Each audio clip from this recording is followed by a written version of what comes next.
আল্লাহ রাব্বুল আলামিন বলছেন কুল্লু মান আলাইহা ফানি ওয়া ইয়াবকা ওয়াজহু রাব্বিকা যুল জালালি ওয়াল ইকরাম।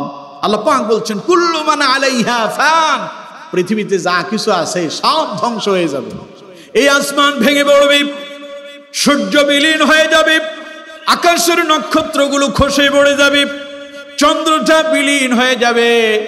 ইয়াওমা নাতবিস সামাআ কাতাইস সিজিল্লি লিল কুতুব কামা বাদানা আউয়ালা খালকিন নুঈদু ওয়া'দান আলাইনা ইন্না কুন্না ফাইলিন।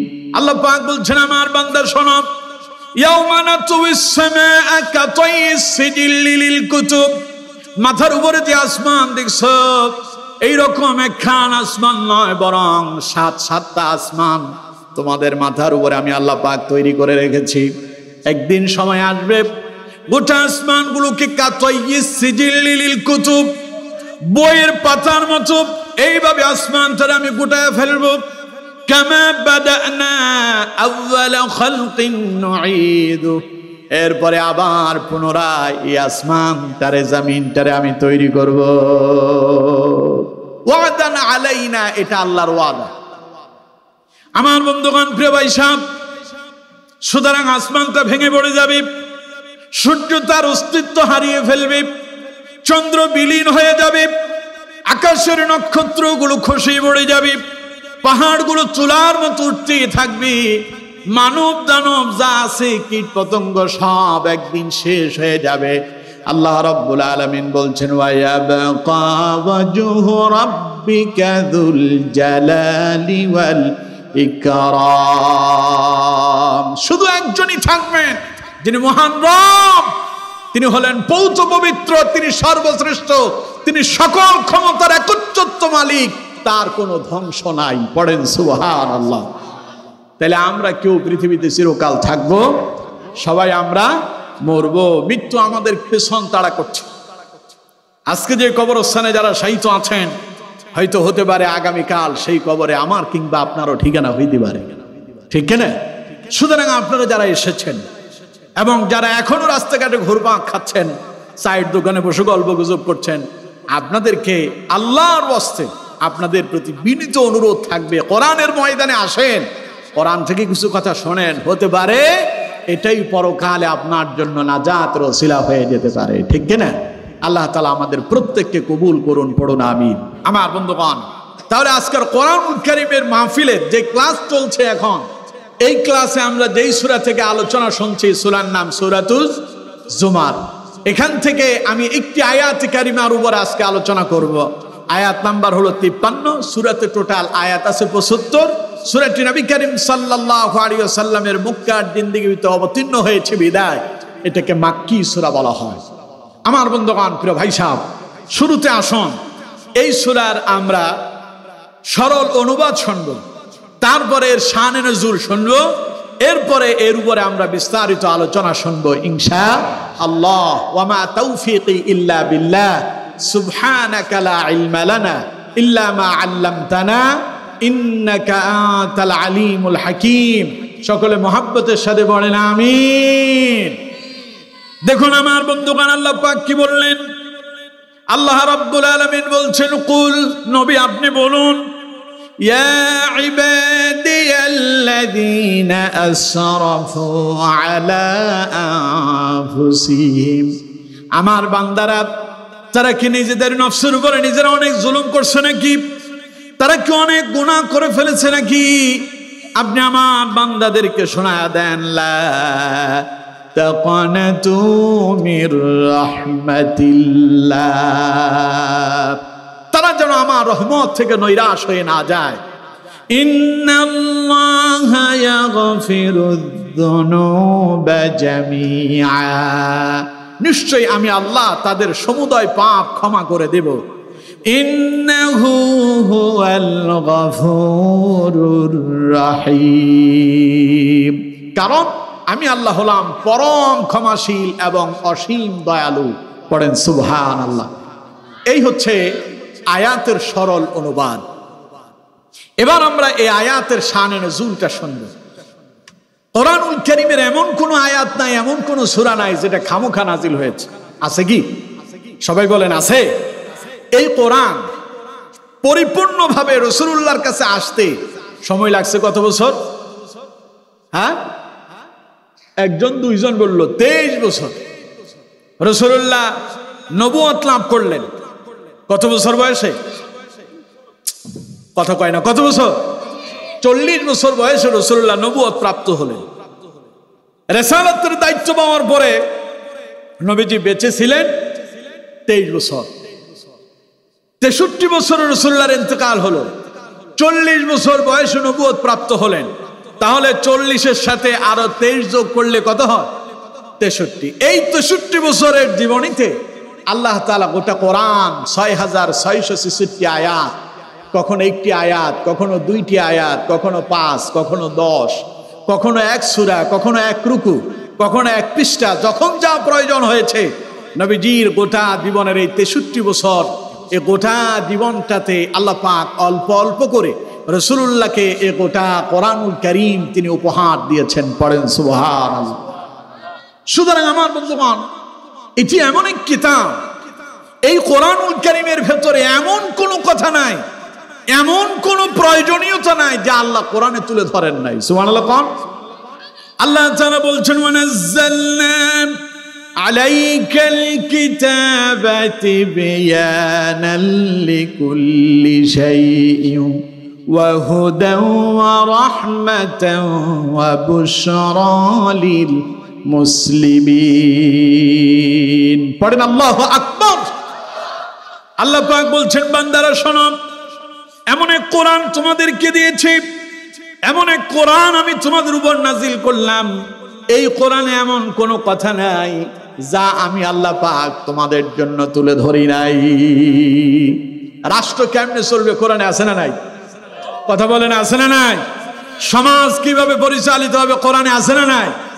পরিবার কিভাবে পরিচালিত হবে, অর্থনীতি কিভাবে চলবে, সমাজনীতি কেমন হবে, রাজনীতি কেমন হবে, ব্যক্তি জীবন কেমন হবে, রাষ্ট্রীয় জীবন কেমন হবে, এক কথায় দোলনা থেকে শুরু করে মৃত্যু পর্যন্ত, আপনার রান্নাঘর থেকে শুরু করে পার্লামেন্ট পর্যন্ত গোটা জীবন ব্যবস্থার নাম হলো মহাগ্রন্থ আল কোরআন। ঠিক না?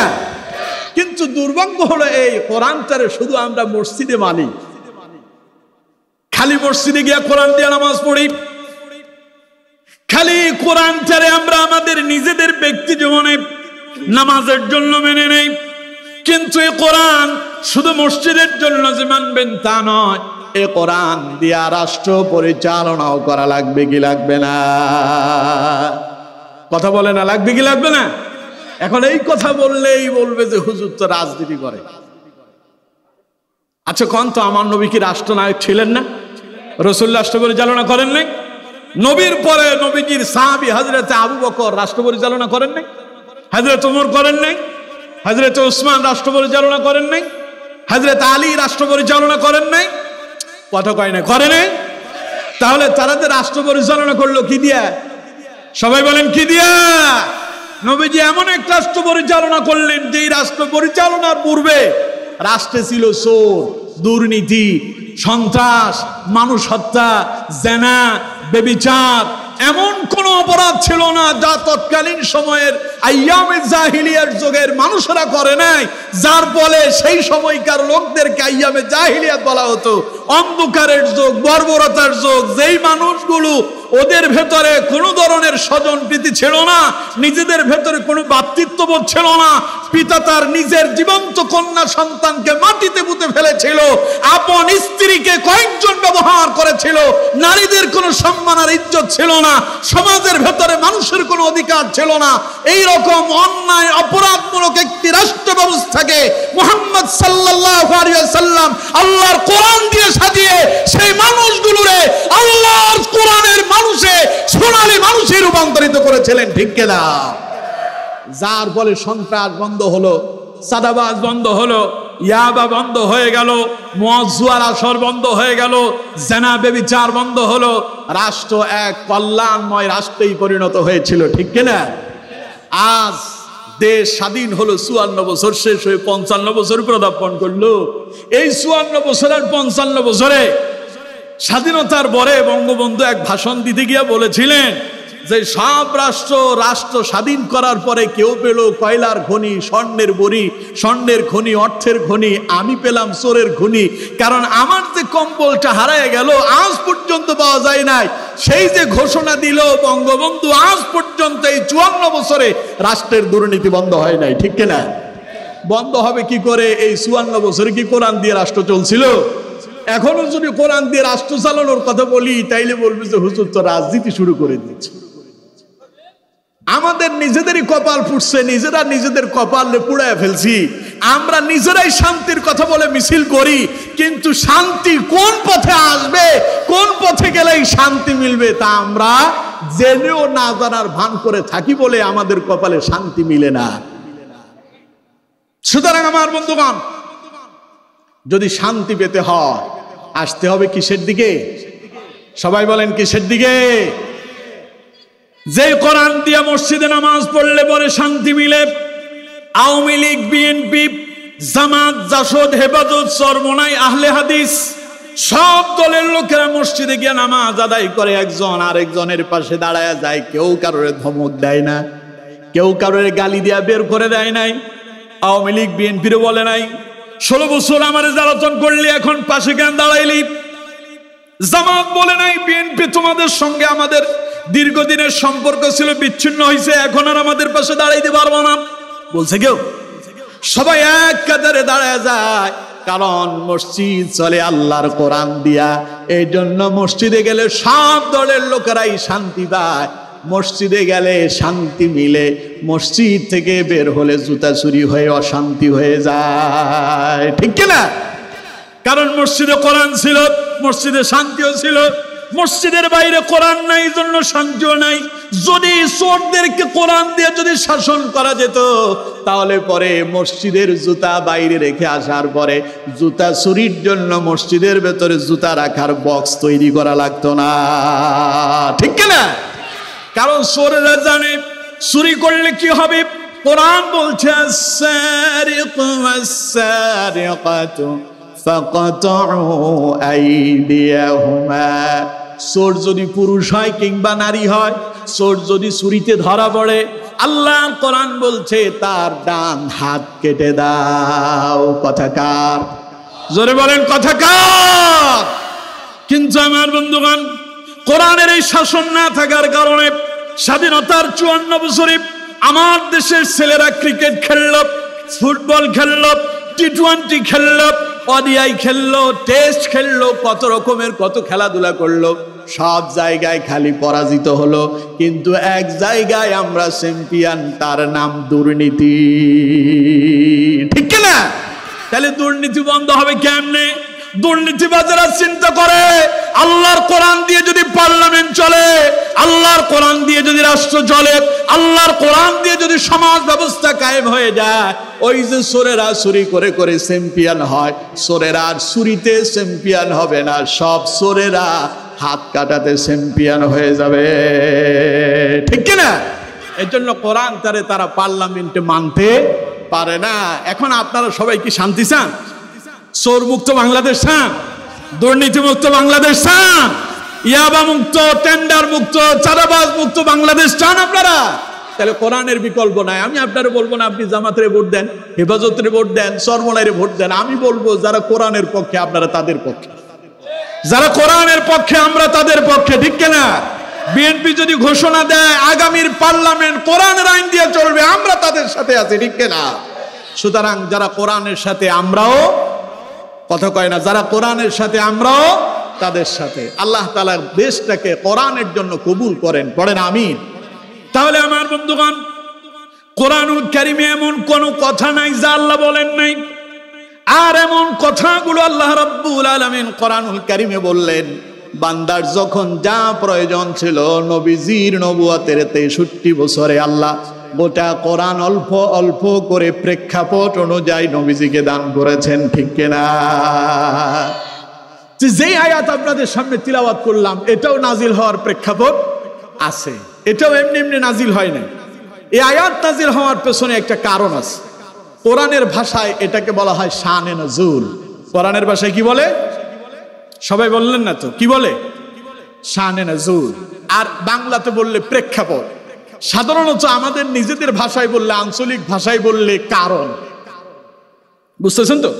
মানে কি কারণে এই আয়াত নাজিল হলো, এটারে বাংলা ভাষায় বললে প্রেক্ষাপট, আর কোরআনের ভাষায় বললে শানে নজুল। তো এই আয়াত নাজিল হওয়ার পেছনে একটা কারণ, একটা প্রেক্ষাপট, একটা শানে নজুল আছে। বুখারীর বর্ণনা এসেছে, নবী করিম সাল্লাল্লাহু আলাইহি ওয়াসাল্লাম তিনি যখন মক্কা থেকে হিজরত করে মদিনায় গেলেন, মদিনায় যাওয়ার পরে নবীজি যখন কোরআনের দাওয়াত দিচ্ছেন, কালেমার দাওয়াত দিচ্ছেন, লোকেরা রাসূলুল্লাহর কাছে এসে কালেমা পড়ে মুসলমান হতে শুরু করেছে। সুবহানাল্লাহ। কারণ নবীজি বলেন, যারা পড়বে লা ইলাহা ইল্লাল্লাহু মুহাম্মাদুর রাসূলুল্লাহ সাল্লাল্লাহু আলাইহি ওয়াসাল্লাম, রাসূলুল্লাহ বলেন এই কালেমা যারা পড়বা, মুখে উচ্চারণ করবা, অন্তরে বিশ্বাস করবা, রাসূল করিম সাল্লাল্লাহু আলাইহি ওয়াসাল্লাম বললেন আল্লাহ তোমাদের পূর্বের জীবনের সব গুনাহ মাফ করে দিবেন। সুবহানাল্লাহ।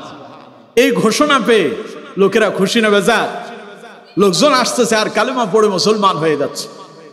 এমন অবস্থায় ইহুদিদের কিছু লোক কয়েকজন মুশরিক রাসূলুল্লাহর কাছে এলেন, এসে বললেন মুহাম্মদ সাল্লাল্লাহু আলাইহি ওয়াসাল্লাম, আমরা শুনতে পেয়েছি, জানতে পেরেছি আপনি নাকি বলেছেন যারা ঈমান আনবে আল্লাহ তাদের পূর্বের জীবনের সব গুনাহ মাফ করে দেবেন। নবীজি বললেন হ্যাঁ আমি তো এমন কথা বলেছিলাম। লোকগুলো বলল, ইয়া রাসূলুল্লাহ সাল্লাল্লাহু আলাইহি ওয়াসাল্লাম, হুজুর আমরা তো জীবনে এমন এমন অপরাধ করছি যা ক্ষমার অযোগ্য। নবীজি বললেন, কি এমন অপরাধ তোমরা করছো? লোকগুলো বলল, ইয়া রাসূলুল্লাহ সাল্লাল্লাহু আলাইহি ওয়াসাল্লাম, আমরা অন্যায়ভাবে মানুষ হত্যা করেছি, আমরা জিনা করেছি, আমরা ব্যভিচার করেছি, মদ জুয়াতে আমরা আসক্ত ছিলাম, অন্যায় অপরাধমূলক কাজের সঙ্গে আমরা জড়িত ছিলাম। ইয়া রাসূলুল্লাহ সাল্লাল্লাহু আলাইহি ওয়াসাল্লাম, এমন এমন অপরাধ করছি যা ক্ষমার অযোগ্য। হুজুর এখন আপনি বলেন, আমরা যদি এই অপরাধ থেকে পরিত্রাণ পেতে চাই আমাদের জন্য কোনো পথ খোলা আছে নাকি? কি জানতে চাইলো? আমরা তো অপরাধ করছি, মানুষ হত্যা করছি, খুন করছি, আমরা তো জিনা করছি, ব্যভিচার করছি, মদের আড্ডায়, জুয়ার আড্ডায়, তাসের আড্ডায়, নোংরামি, এরপরে যত খারাপই আছে সব করছি। এখন আমরা ক্ষমা পেতে চাই, কোন পথ কি আমাদের জন্য খোলা আছে? নবীজি যখন ওই লোকগুলোর সামনে দাঁড়িয়ে লোকেরা এই প্রশ্ন করল, এই প্রশ্ন করার সঙ্গে সঙ্গে আল্লাহ পাক জিব্রাইল নাজিল করলেন, যাও জিব্রাইল আমার বন্ধুর কাছে চলে যাও, আমার হাবিবকে গিয়ে শোনায় দাও, তিনি যেন তার সামনে দাঁড়িয়ে থাকা লোকদেরকে বলে, কুল ইয়া ইবাদিয়াল্লাযীনা আসরাফু আলা আনফুসিহিম লা তাকনাতু মির রাহমাতিল্লাহ ইন্নাল্লাহা ইয়াগফিরুদ যুনুবা জামিআ ইন্নাহু হুয়াল গফুরুর রহিম। পড়েন আল্লাহু আকবার। আয়াত নাজিল করলেন কে? কোন প্রেক্ষাপটে হইল? তাইলে লোকেরা অপরাধ করছে, অপরাধ থেকে মুক্তি পাওয়ার জন্য চাইলো, তখন আল্লাহ এই আয়াতে কারিমা নাজিল করেন, নাজিল করে তাদেরকে ঘোষণা দিলেন, নবী আপনি বলেন, কুল আপনি তাদেরকে বলুন, ইয়া ইবাদিয়াল্লাযীনা আসরাফু, আমার বান্দারা তারা কি তাদের নিজেদের উপরে, আলা আনফুসিহিম তারা কি নিজেদের উপরে নিজেরা অনেক জুলুম করছে, অনেক অন্যায় করছে, অনেক অপরাধ করে ফেলছে, তাদেরকে বলেন লা তাকনাতু মির রাহমাতিল্লাহ, তারা যেন আল্লাহর রহমত থেকে দূরে সরে না যায়। সুবহানাল্লাহ। কারণ ইন্নাল্লাহা ইয়াগফিরুদ যুনুবা জামিআ, তাদের রব এমন এক রব যিনি তাদের পূর্বের জীবনের সব গুনাহ মাফ করে দিতে পারেন। সুবহানাল্লাহ। কোন কারণ কি? ইন্নাহু হুয়াল গফুরুর রহিম, তিনি হলেন পরম ক্ষমাশীল, অসীম দয়ালু। চিল্লায় পড়েন সুবহানাল্লাহ। তাহলে এই প্রেক্ষাপটে আয়াতে কারিমা নাজিল হয়েছে। কোরআনুল কারীমের ভেতরে সবচাইতে হতাশাব্যঞ্জন যে আয়াত, যে আয়াতটা শুনলে পরে মানুষের প্রাণ ফিরে পায়, হৃদয়টাকে শীতল করতে পারে, সে আয়াতটাই হলো সূরা আজ-জুমারের এই 53 নম্বর আয়াত। হযরত ওমর ইবনুল খাত্তাব রাদিয়াল্লাহু তাআলা আনহু তিনি একদিন হযরত আব্দুল্লাহ ইবনে মাসউদ রাদিয়াল্লাহু তাআলা আনহু, যিনি ছিলেন রাইসুল মুফাসসিরিন, কোরআনের শ্রেষ্ঠ মুফাসসির, কোরআনের তাফসীরকারক, হযরত আব্দুল্লাহ ইবনে মাসউদ রাদিয়াল্লাহু তাআলা আনহুকে হযরত ওমর প্রশ্ন করলেন, আচ্ছা আব্দুল্লাহ ইবনে মাসউদ, তুমি তো কোরআনের শ্রেষ্ঠ মুফাসসির, শ্রেষ্ঠ পণ্ডিত, আচ্ছা কও তো দেখি কোরআনুল কারীমের ভেতরে সবচাইতে হতাশাব্যঞ্জন যে আয়াতটা শুনলে পরে মানুষ হতাশ হয়ে যাবে, সে আয়াত কোনটি? হযরত আব্দুল্লাহ ইবনে মাসউদ বললেন, যে আয়াত শুনলে মানুষ হতাশ হবে, কোরআনের সবচাইতে কঠিন আয়াত কোনটি? ওমর প্রশ্ন করলেন। হযরত আব্দুল্লাহ ইবনে মাসউদ বললেন, কোরআনের সবচাইতে কঠিন আয়াত, যে আয়াত শুনলে মানুষের জন্য ভয়ের কারণ হয়ে যায়, সে আয়াত হলো ফামান ইয়ামাল মিসকালা যাররাতিন খায়রান ইয়ারা ওয়া মান ইয়ামাল মিসকালা যাররাতিন শাররান ইয়ারা। এই আয়াতে আল্লাহ পাক বলছেন, বান্দা যদি অনুবালি কণা পরিমাণ ভালো কাজ করো তাও কিয়ামতে তোমারে দেখানো হবে, যদি অনুবালি কণা পরিমাণ কোনো মন্দ কাজ করো তাও কিয়ামতে তোমাকে দেখানো হবে। আচ্ছা কোন তো দেখি, যদি সব যদি দেখানো হয়, ওই যে মোবাইল টিপতে গিয়ে যে সিনেমার দিকে তাকালেন, ওই যে একজন নায়িকার ছবি আসছিল সেই ছবির দিকে যে তাকালেন, সেই ছবিটার কথা কি আপনার সামনে তুলে ধরা হবে না? কথা বলে না, হবে না? ওই যে সিনেমা দেখার জন্য সিনেমার দিকে তাকালেন, সেটা কি আল্লাহ দেখাবেন না? হযরত আব্দুল্লাহ ইবনে মাসউদ রাদিয়াল্লাহু তাআলা আনহু বলছেন, এটা হলো কোরআনের সবচেয়ে ভয়ঙ্কর আয়াত। এবার হযরত ওমর বললেন, আচ্ছা কোরআনের সবচেয়ে হতাশাব্যঞ্জন আয়াত কোনটি, যেটি শুনলে মানুষের হতাশা দূর হয়ে যাবে, সে আয়াত কোনটি? হযরত আব্দুল্লাহ ইবনে মাসউদ বললেন, সে আয়াত হলো কুল ইয়া ইবাদিয়াল্লাযীনা আসরাফু আলা আনফুসিহিম লা তাকানাতু মির রাহমাতিল্লাহ।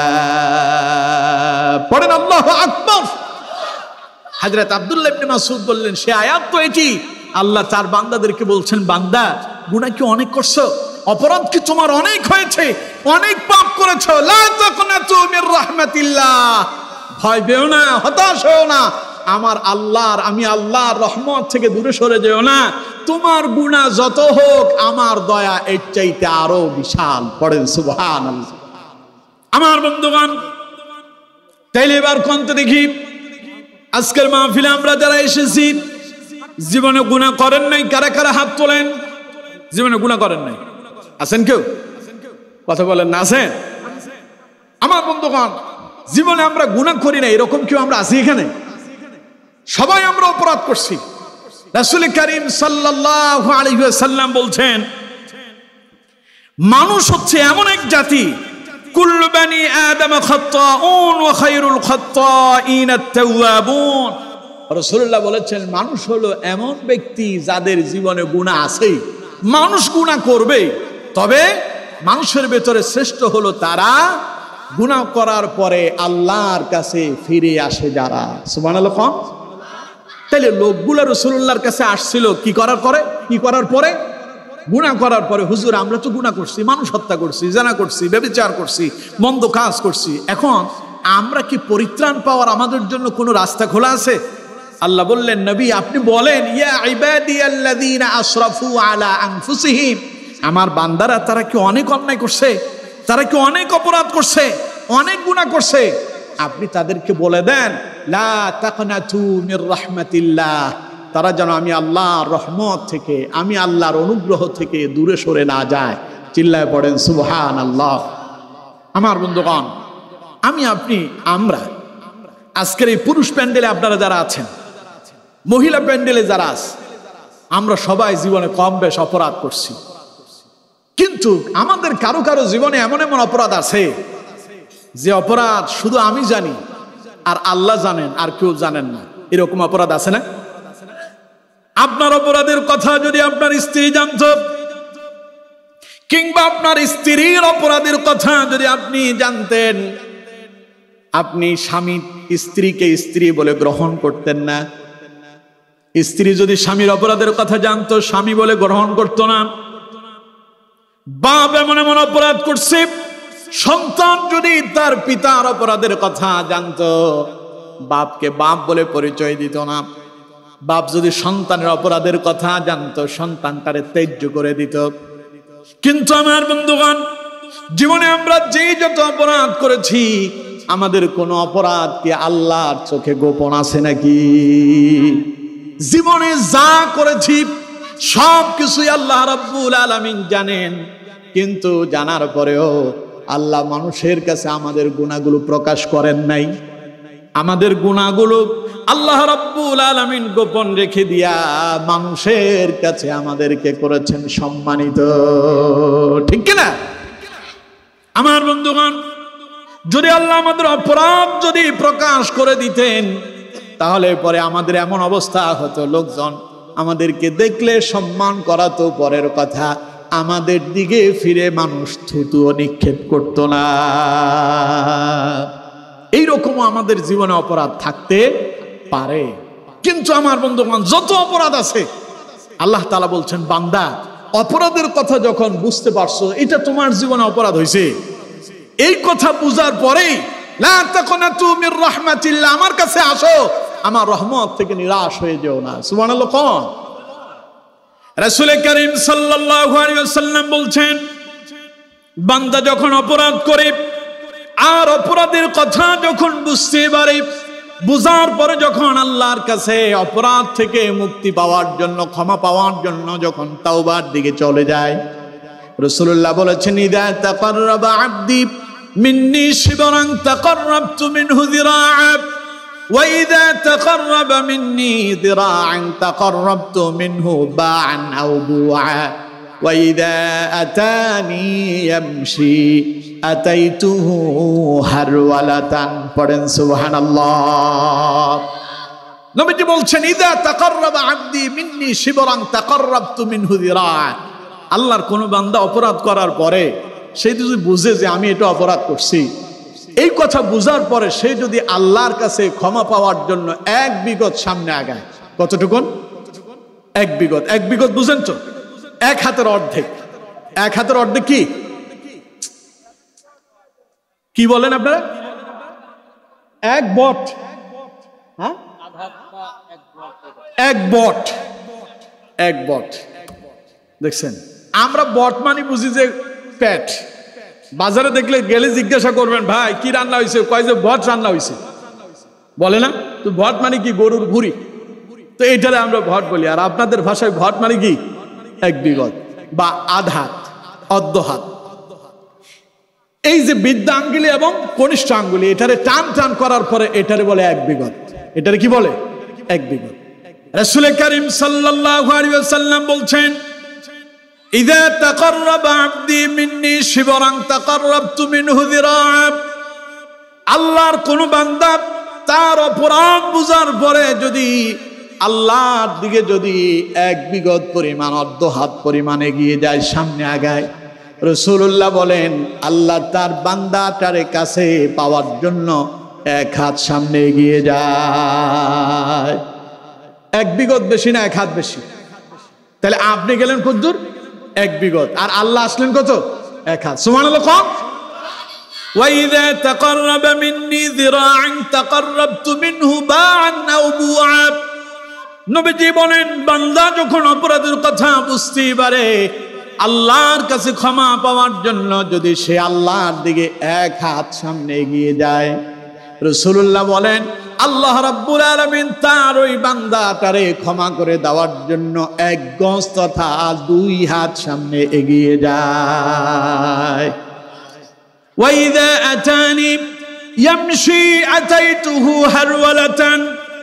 বান্দা যখন অপরাধের কথা বুঝতে পারে আর ক্ষমা পাওয়ার জন্য যদি বান্দা আল্লাহর দিকে হেঁটে হেঁটে যায়, রাসূলুল্লাহ বলেন আল্লাহ পাক তার ওই বান্দা তারে ক্ষমা করে দেওয়ার জন্য দৌড়ায়া তার কাছে চলে যায়।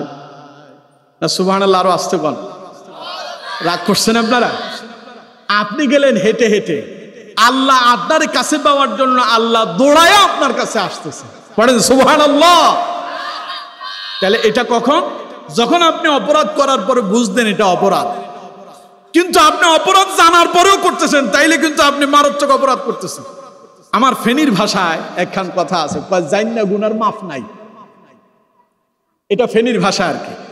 অর্থাৎ জানার পরে যদি গুনাহ করেন তাইলে সেই গুনার মাফ নাই, অর্থাৎ এটার জন্য শাস্তি দেব। আপনি জানেন এটা অন্যায়, করলেন কে? সুতরাং আমার বন্ধুগণ, জানার পরে গুনাহ করা যাবে না। জানছি এটা গুনাহ, হ্যাঁ শয়তানের প্ররোচনায় পরে মানুষ করেই ফেলতে পারে। আল্লাহ তাআলা বলছেন তাহলে তাওবার জন্য পথ খোলা রেখেছি, ক্ষমা করে দেব। সুবহানাল্লাহ। এক হাদিসে রাসূলুল্লাহ বলেছেন, যদি মানুষ যদি গুনাহ যদি না করত, তাইলে আল্লাহ আরেকটা জাতি তৈরি করতেন যারা অপরাধ করত, এরপরে আবার আল্লাহর কাছে এসে ক্ষমা চেয়ে নিত। সুবহানাল্লাহ। মানুষ অন্যায় অপরাধ করতে ভালোবাসে, আর আল্লাহ ক্ষমা করতে ভালোবাসেন। সুবহানাল্লাহ কইলেন না? আল্লাহ হলেন ক্ষমাশীল। আল্লাহ পাক বলছেন ইন্নাল্লাহা ইউহিব্বুত তাওয়াবিন, আল্লাহ ওই সমস্ত বান্দাদেরকে পছন্দ করেন যারা অপরাধ করার পরে আল্লাহর কাছে ক্ষমা চেয়ে নেয়। এখানে কারা? এই যে ছেলেপেলেগুলো, এগুলোর একটু কন্ট্রোল করেন আপনারা। কি আওয়াজ হচ্ছে? অসুবিধা হচ্ছে না তো আপনাদের? খারাপ লাগতেছে? আমরা কিন্তু শেষ করব। 41 হলো, 11টা 41 শেষ করব। চলবে 12টা ইনশাআল্লাহ। এই যে পেছনে এগুলো, এই যে আওয়াজ হচ্ছে, এগুলো বন্ধ করে দেন। প্রিয় বন্ধুগণ, প্রিয় ভাই সাহেব, রাসূল করিম সাল্লাল্লাহু আলাইহি ওয়াসাল্লাম বলছেন যে মানুষের কাজ হলো অন্যায় করা, আর আল্লাহর কাজ হলো ক্ষমা করে দেওয়া। এক হাদিসের ভেতরে এসেছে, মা আয়েশা সিদ্দিকা রাদিয়াল্লাহু তাআলা আনহা তিনি রাসূলুল্লাহর প্রশ্ন করলেন, ইয়া রাসূলুল্লাহ সাল্লাল্লাহু আলাইহি ওয়াসাল্লাম, কদরের রাত তো শ্রেষ্ঠ রাত, মহামান্বিত রাত, এই রাত আসলে আমি আল্লাহর কাছে কি দোয়া করব? নবীজি দোয়া শিখায় দিচ্ছেন। রাসূলুল্লাহ বললেন, আয়েশা তুমি দোয়া করো, আল্লাহুম্মা ইন্নাকা আফুউন কারীম তুহিব্বুল আফওয়া ফাআফু আন্নি। পড়েন সুবহানাল্লাহ। নবীজি দোয়া শিখায় দিলেন, আল্লাহুম্মা ইন্নাকা আফুউন কারীম। আয়েশা রে তুমি বলো, আল্লাহ তুমি তো শ্রেষ্ঠ মহামান্বিত ক্ষমাশীল, তুহিব্বুল আফওয়া তুমি তো ক্ষমা করতে ভালোবাসো, ফাআফু আন্নি সুতরাং তুমি আমারে ক্ষমা করে দাও। এই দোয়া করতে পারবেন না? কথা কয় না, এই দোয়া করতে পারবেন না? আমার সঙ্গে সবাই পড়েন, আল্লাহুম্মা, আরো জোরে, আল্লাহুম্মা ইন্নাকা আফুউন তুহিব্বুল আফওয়া ফাআফু আন্নি। আল্লাহ দয়া করে তুমি আমাদের সকলকে মাফ করে দাও। পড়েন আমিন। তাহলে আমার বন্ধুগণ, পৃথিবীতে মানুষ এমন নাই যে গুনাহ করে নাই, অন্যায় করে নাই, অপরাধ করেন। গুনাহমুক্ত হলেন শুধুমাত্র কেবলমাত্র নবীরা। নবীদের জীবনে কোনো পাপ, কথা বলে না কেন, নবীদের জীবনে কোনো পাপ আছে? আর নবীদের ভেতরে শ্রেষ্ঠ নবী যিনি, তার নাম মুহাম্মাদুর রাসূলুল্লাহ সাল্লাল্লাহু আলাইহি ওয়াসাল্লাম। নবীদের জীবনে কোনো পাপ নাই, গুনাহ নাই। আর নবীদের ভেতরে শ্রেষ্ঠ নবী মুহাম্মাদুর রাসূলুল্লাহ সাল্লাল্লাহু আলাইহি ওয়াসাল্লাম, অথচ সেই নবী আল্লাহর দরবারে দৈনিক 100 বার তওবা করেছেন। কতবার? কথা বলে না, কতবার? জীবনে গুনাহই নাই, এরপরে যদি 100 বার যদি তিনি আল্লাহর কাছে ক্ষমা চান। আমরা তো উঠতে বসতে, চলতে ফিরতে সকালেও গুনাহ করি, দুপুরেও করি, রাতেও করি, দিনেও করি, রাতের আধারেও করি। আমাদের সব সময় গুনাহ আছে, কিন্তু দুর্ভাগ্য হলো আমরা গুনাহ থেকে আল্লাহর কাছে ক্ষমা চাইতে পারি না। এর জন্য আমাদের কপালও পড়েছে, আমাদের ভাগ্যেরও পরিবর্তন হয় না। তাহলে আমার বন্ধুগণ, মরবো আমরা সবাই, মরবো না? যে গোরস্থানের উদ্যোগে মাহফিল, গত বছর আপনাদের এখানে মাহফিল হয়েছিল না? তো গত বছর যারা ছিল এবারে কি সবাই আছে? দুই একজন তো কবরে গেছে। সেই কি জানতো যে গত বছরের মাহফিলটা তার জীবনের শেষ মাহফিল? জানতো কি? সুতরাং বন্ধু আমার, আমি আপনি আমরা কেউই জানি না, হতে পারে আজকের রাত আমাদের জীবনের শেষ রাত, হতে পারে আজকের এই মাহফিল আমাদের জীবনের শেষ মাহফিল, হতে পারে আগামী বছর মাহফিল হবে, আমি কিংবা আপনি ওই গোরস্থানের দাফন কাফনের শামিল হয়ে যাব। সুতরাং মরে যেহেতু যাব, আল্লাহর সামনেই দাঁড়াতে হবে। গুনাহ নিয়ে যদি আল্লাহর সামনে দাঁড়ান, তাহলে আপনার জন্য জাহান্নাম অবধারিত হয়ে যাবে। এজন্য আল্লাহ রাব্বুল আলামিন বান্দাকে ডেকে বললেন, ওয়াসারিউ ইলা মাগফিরাতিন মির রাব্বিকুম ওয়া জান্নাতিন আরদুহাস সামাওয়াতি ওয়াল আরদ উইদ্দাত লিল মুত্তাকিন। আল্লাহ পাক বলছেন, ওয়াসারিউ, আমার বান্দা দৌড়াও দৌড়াও দৌড়াও। আমরা বলি আল্লাহ কোথায় দৌড়াবো? আল্লাহ রাব্বুল আলামিন বলছেন, ইলা মাগফিরাতিন মির রাব্বিকুম, রবের ক্ষমার দিকে দৌড়াও। জীবনের সবাই অন্যায় করেছেন, অপরাধ করেছেন, অপরাধ আমিও করছি, আপনারাও করছেন। আমিও এখানে নিষ্পাপ হয়ে আসি নাই। আমি তো মনে করি আপনাদের চাইতে সব চাইতে বেশি গুনাহ আমার হয়েছে। আল্লাহর দরবারে দোয়া করি, আল্লাহ দয়া করে তুমি আমার জীবনের সব গুনাহগুলো মাফ করে দাও। আল্লাহ আমার সঙ্গে যারা উপস্থিত হয়েছেন, দয়া করে সবাইরে তুমি মাফ করে দাও। আমিন পড়েন। সুতরাং বন্ধু আমার, আল্লাহ বললেন ওয়াসারিউ, দৌড়াও। তার মানে সময় কম। তুমিও জানো না কতদিন তুমি বেঁচে থাকবে, তুমি জানো না কতক্ষণ সময় তুমি হায়াত পাবে, তুমি জানো না কখন তুমি মরে যাবে। মৃত্যু তোমার পেছন তাড়া করতেছে, মালাকুল মউত অপেক্ষায় আছে। যখন আল্লাহর ওয়ার্ডার হবে, ইদা জাআ আজালুহুম লা ইস্তাখিরুনা সাআতাও ওয়া লা ইস্তাকদিমুন। মালাকুল মউত অপেক্ষায় আছে। যখন এই সময় আসবে, আল্লাহর হুকুম হয়ে যাবে। ইযা জাআ আজালুহুম, যখনই তোমার নির্দিষ্ট সময় আসবে, মৃত্যুর সময় আসে যাবে, মৃত্যুর সময় যখন উপস্থিত হয়ে যাবে, ইযা জাআ আজালুহুম লা ইস্তাগফিরুনা সাআতাও ওয়া লা ইস্তাকদিমুন। ওই মুহূর্তে 1 মিনিটের জন্য, 1 সেকেন্ডের জন্য আর তোমাকে অবকাশ দেওয়া হবে না। মুহূর্তের ভেতরে দেহ থেকে রূহটুকুন বের করে যিনি নিয়ে যাবেন তিনি কে? দেহটা জমিনে পড়ে থাকবে। লা ইস্তাখিরুনা সাআতাও ওয়া লা ইস্তাকদিমুন, আর তোমার সময় দেওয়া হবে না। সুতরাং সময় খুবই কম। আল্লাহ পাক বলছেন, বান্দারে এই স্বল্প সময়ের ভিতরে আল্লাহর কাছ থেকে জীবনের গুনাহগুলো ক্ষমা করে নাও। আমরা বলি, আল্লাহ যদি আমরা আমাদের জীবনের গুনাহগুলো ক্ষমা করার জন্য তোমার কাছে দৌড়ায়া যাই, লাভ কি হবে? আল্লাহ পাক বলছেন, ওয়া জান্নাতিন আরদুহাস সামাওয়াতি ওয়াল আরদ, গুনাহ যদি ক্ষমা করে নিতে পারো, এমন এক জান্নাত দান করব যার প্রশস্ততা আসমান এবং জমিনের চাইতে বিশাল। প্রশস্ততা বুঝেন? প্রশস্ততা মানে হলো চড়া। চড়া বুঝেন তো? এই যে আপনাদের এই যে আজকের এই প্যান্ডেল, এই প্যান্ডেলটা এই দিকটা হলো চড়া, আর এখান থেকে ওইখান পর্যন্ত এটা হলো দৈর্ঘ্য।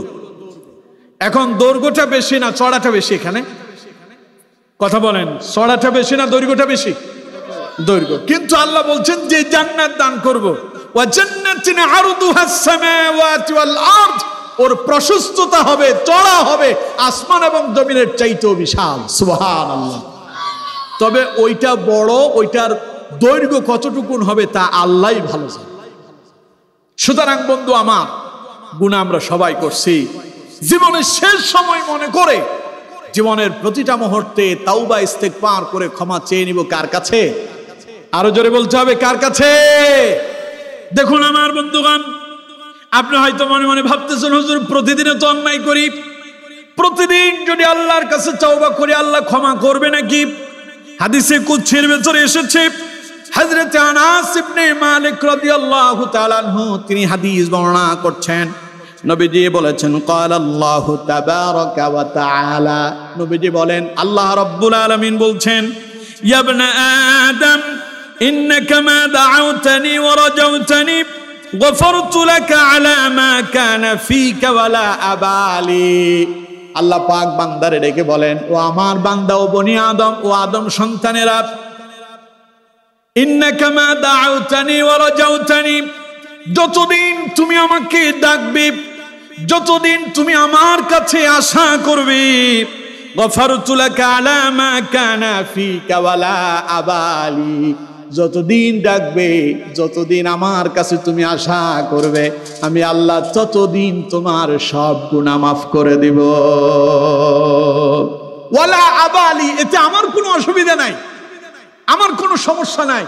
আল্লাহ ক্ষমা করতে কি, আল্লাহর কাছে কি ক্ষমা কি অল্প কিছু আছে যে অল্প কিছু করলাম শেষ হয়ে গেল, এরকম নাকি? আমার বন্ধুগণ, যত আপনি অপরাধ করেন, যত বিশাল অপরাধ আপনার হোক না কেন, জানলেন এটা অপরাধ। হাদিসের পরের অংশ রাসূলুল্লাহ বলেছেন, ইয়া ইবনা আদম, আল্লাহ বলেন হে বনি আদমেরা, লাউ বালাগাত যুনুবাকা আনান নাসি আনানাস সামাই, রাসূলুল্লাহ বলেছেন ও বনি আদমেরা, তোমাদের অপরাধ যদি আল্লাহর আসমান পর্যন্ত পৌঁছায় যায়, মেঘের উপরেও যদি পৌঁছায় যায়, বিশাল অন্যায় করছো, অপরাধ করছো, জমিন থেকে আসমান পর্যন্ত তোমার গুনাহ সমান হয়ে গেছে।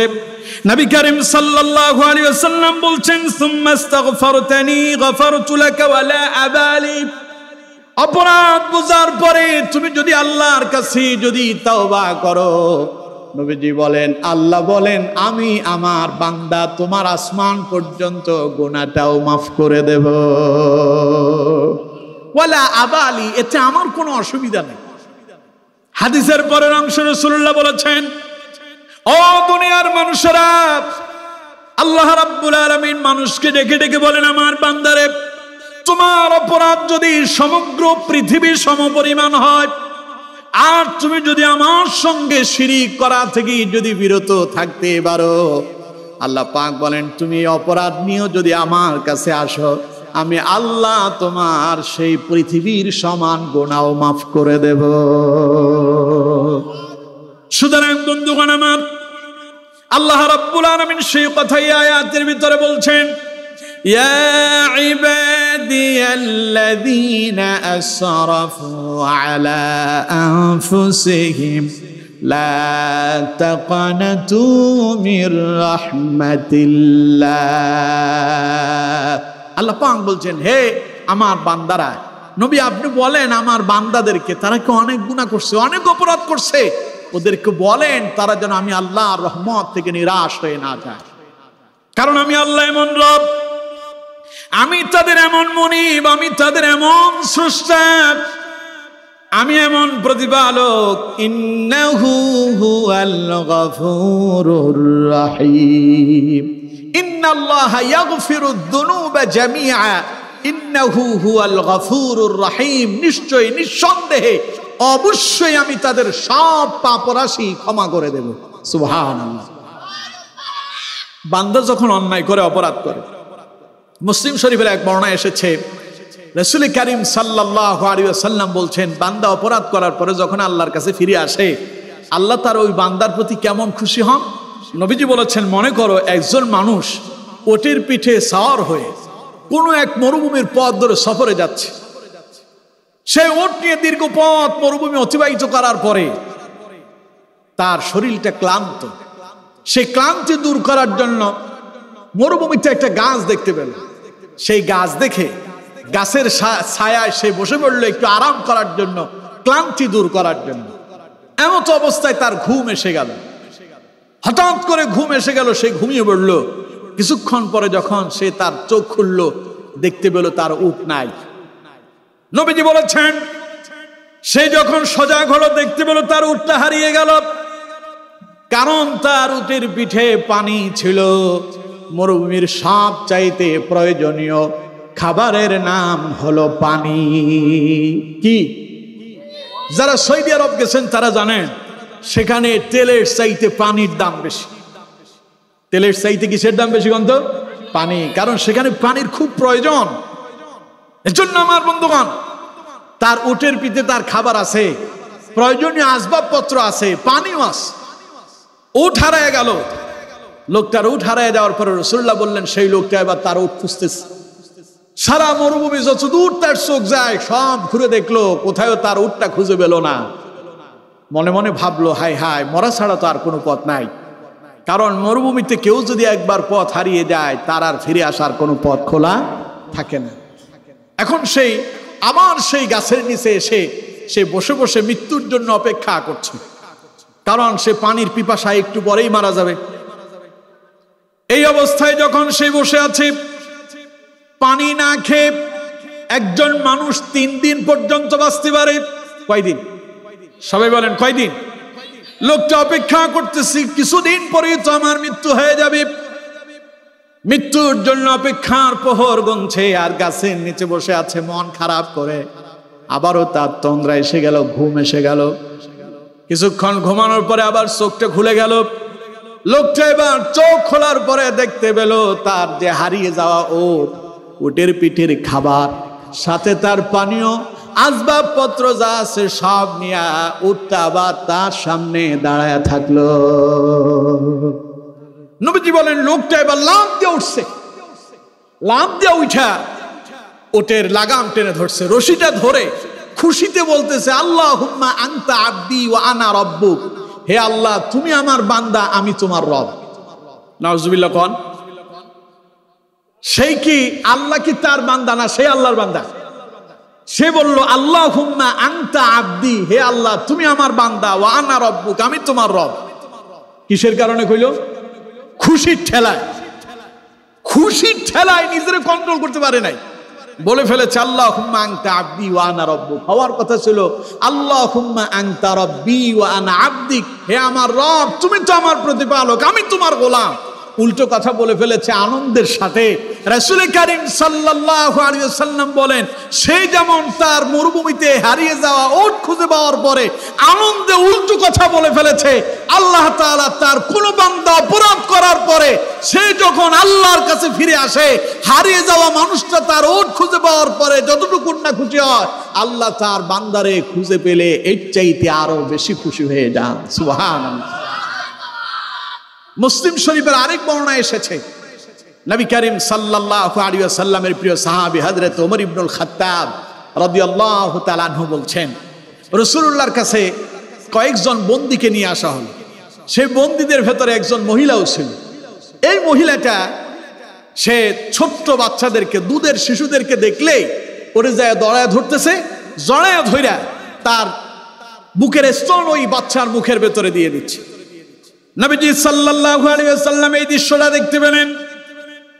এই দৃশ্য দেখে রাসূলুল্লাহ চার সাহাবীদেরকে প্রশ্ন করলেন, আমার সাহাবীরা, এই যে মহিলা বারবার ছোট্ট শিশুদেরকে দেখলেই বুকের সঙ্গে জড়ায় ধরে আর স্তন পান করাচ্ছে, এই মহিলা কি তার নিজের কলিজার টুকরা সন্তানকে আগুনে ফেলতে পারবে নাকি? সাহাবীরা বললেন, আল্লাহর কসম এটা কখনো তার পক্ষে সম্ভব হবে না। যেখানে তার সন্তানই নয় অন্যান্য সন্তানদেরকে দেখলেই পরে সে বুকের সঙ্গে জড়ায় ধরতেছে আর বুকের স্তন দিয়ে দিচ্ছে, এমন মহিলা কখনো পারবে না নিজের আপন সন্তানটারে আগুনে পোড়াতে। ঠিক কিনা? নবীজি বললেন, আমার সাহাবীরা শোনো, এই যে মহিলা তার সন্তানের জন্য যতটুকু না পাগল পারা, সে যেমন তার সন্তানের ভালোবাসায় পড়ে সন্তান তার আগুনে পোড়াতে পারবে না। শুনে রাখো, এই মহিলার চাইতে মহিলার সন্তানের প্রতি তার যতটুকু না ভালোবাসে আল্লাহ নিজে তার বান্দার জন্য এর চাইতে বেশি ভালোবাসা। আরেক হাদিসের ভেতরে এসেছে, রাসূলুল্লাহ বলেছেন, আল্লাহ তার রহমতকে, তার দয়াকে 100 ভাগ করেছেন। কত ভাগ? সবাই বলেন কত? 100 ভাগ করে 1 ভাগ তিনি জিন, ইনসান, জীব জন্তু, কীট পতঙ্গকে দিয়েছেন। বাকি 99 ভাগ আল্লাহ তার নিজের কাছে রেখে দিয়েছেন।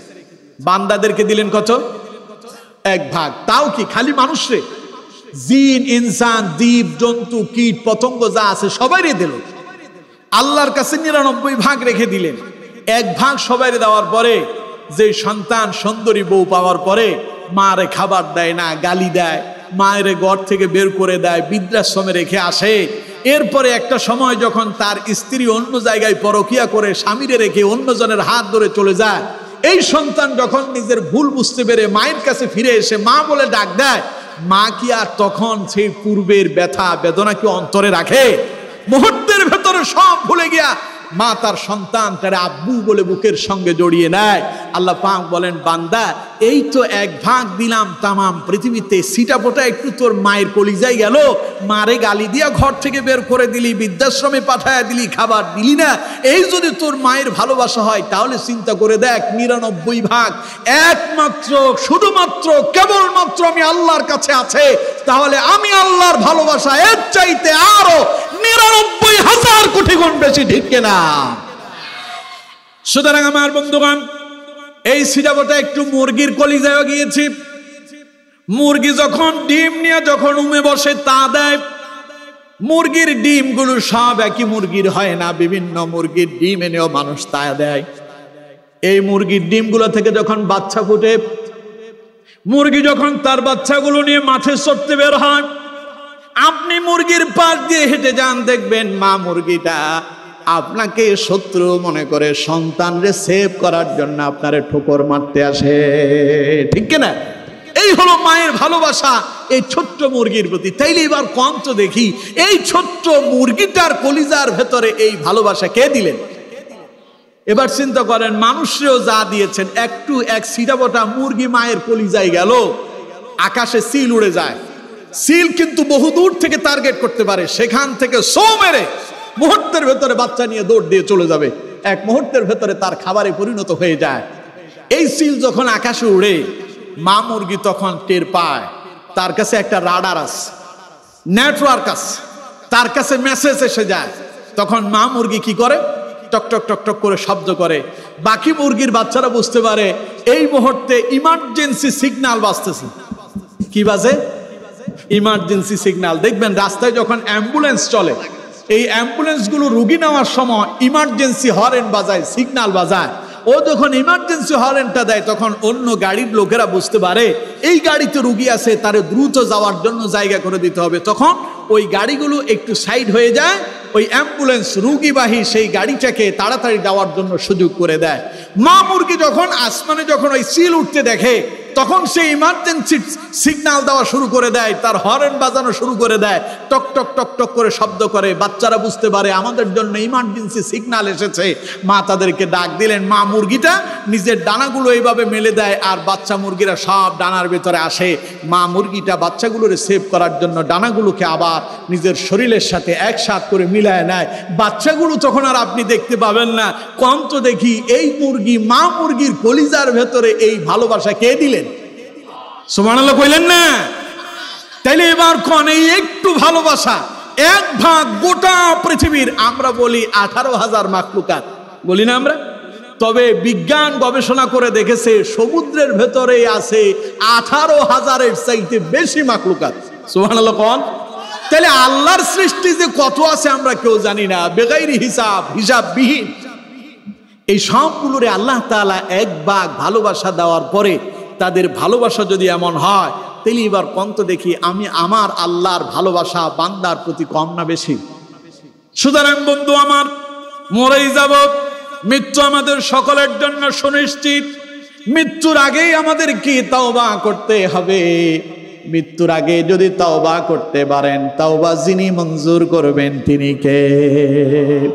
জীবনে যারা করেছেন, ব্যভিচার করেছেন, অন্যায় করেছেন, অপরাধ করেছেন, সন্ত্রাস করেছেন, মানুষ হত্যা করেছেন, ইয়াবার সঙ্গে আপনার সম্পর্ক ছিল, জুয়ার সঙ্গে সম্পর্ক ছিল, আজ ওয়াজ শোনার পরে, আজকের আলোচনা শোনার পরে যদি কেউ সেই পথ ছেড়ে দিয়া আল্লাহর দরবারে তাওবা করে ফিরে আসতে পারেন, আল্লাহ পাক আপনার জন্য ঘোষণা দিচ্ছেন, ইন্নাল্লাহা ইয়াগফিরুয যুনুবা জামিআ, আমার বান্দা আমি তোমার জীবনের সব গুনাহ মাফ করে দেব।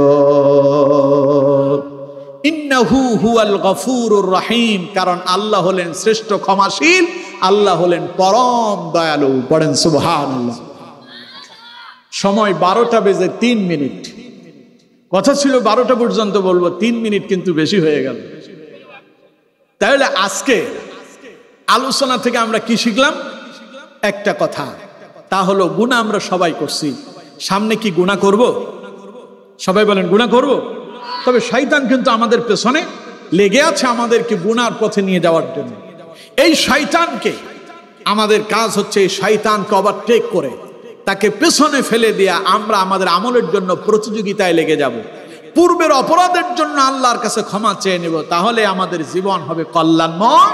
পরকালে থাকবো আমরা শান্তির সবচাইতে বড় আবাসস্থল, যার নাম হবে জান্নাত।